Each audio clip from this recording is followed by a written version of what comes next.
Good morning, children. Today it is time to start part 4 of Bhakti Sufi traditions, changes in religious beliefs and devotional texts, approx 8 to the 18th century. In this part, I'll be discussing Sufism in Islam. Sufism, children, was a mystical Islamic belief and practice in which Muslims seek to find the truth of divine love and knowledge through direct personal experience of God. Sufi movement was a socio-religious movement of 14th to the 16th century. The union of the human soul with God through love and devotion was the essence of the teachings of the Sufi saints. The method of their realizing God was the renunciation of the world and worldly pleasures. So let us start our part 4.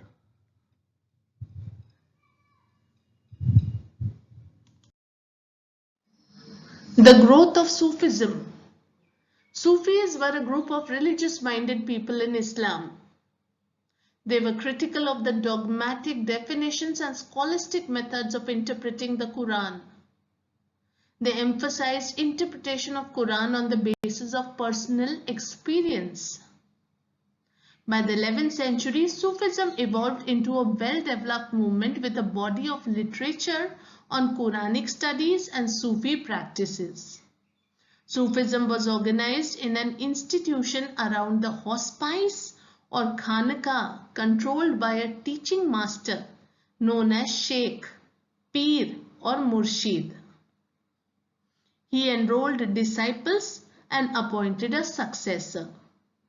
He established rules for spiritual conduct and interaction between inmates as well as between laypersons and the master.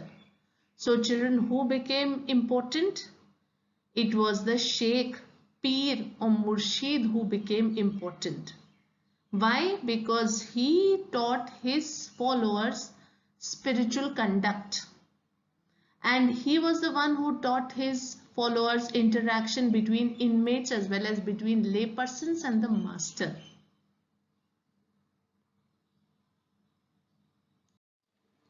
Silsilas. Silsila, literally meaning a chain, signifies a continuous link between master and disciple, stretching as an unbroken spiritual genealogy to the Prophet Muhammad. Sufi silsilas began to appear in different parts of the Islamic world around the 12th century.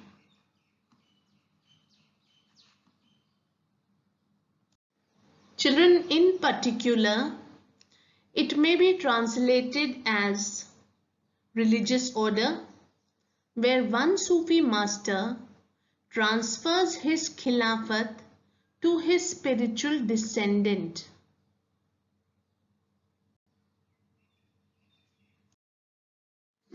Dargah.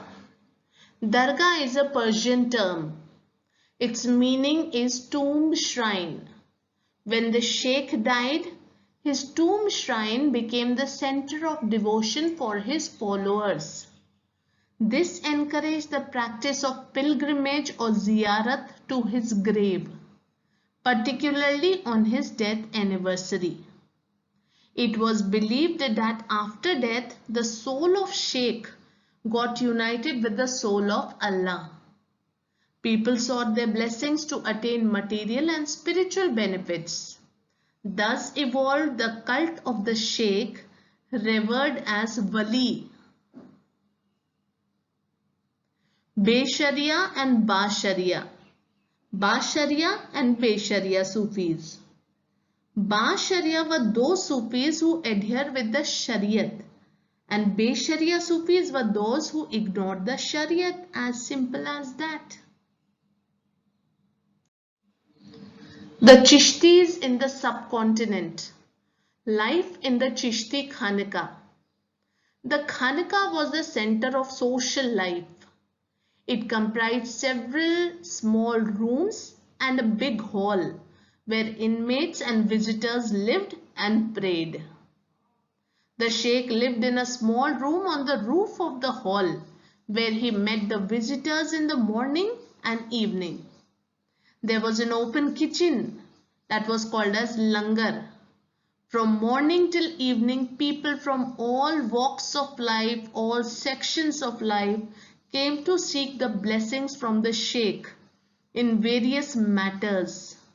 Other visitors included poets such as Amir Hassan Sizzi and Amir Khusro and the court historian Ziauddin Barani, and all of them wrote about the Sheikh. The practices that were adopted by the Chishtis in their Khanaka. Firstly, bowing before the Sheikh. Secondly, offering water to the visitors. Thirdly, shaving the heads of the initiates. Fourthly, yogic exercises. Sheikh Nizamuddin appointed his disciple to set up hospices in various parts of the subcontinent.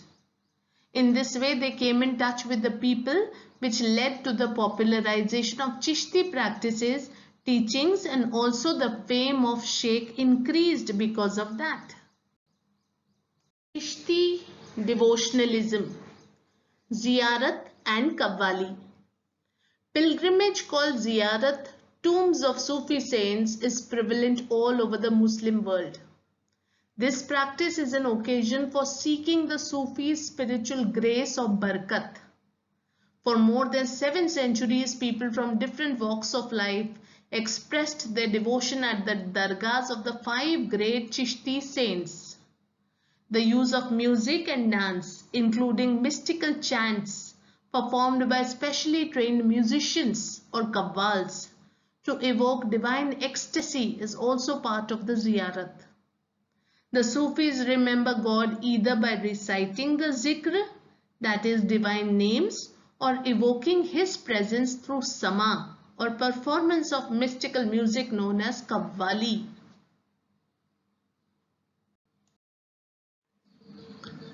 The Dargah of Khwaja Garib Nawaz in Ajmer.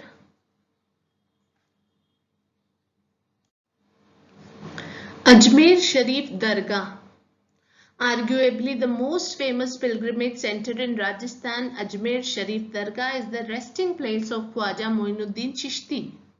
He was a Sufi saint who dedicated his entire life in the service of the poor and the downtrodden. The shrine is visited by millions of pilgrims every year. Dargah of Khwaja Moinuddin. The most popular dargah is that of Khwaja Moinuddin, popularly known as Garib Nawaz, that is, comforter of the poor. The dargah became so popular because of the following reasons.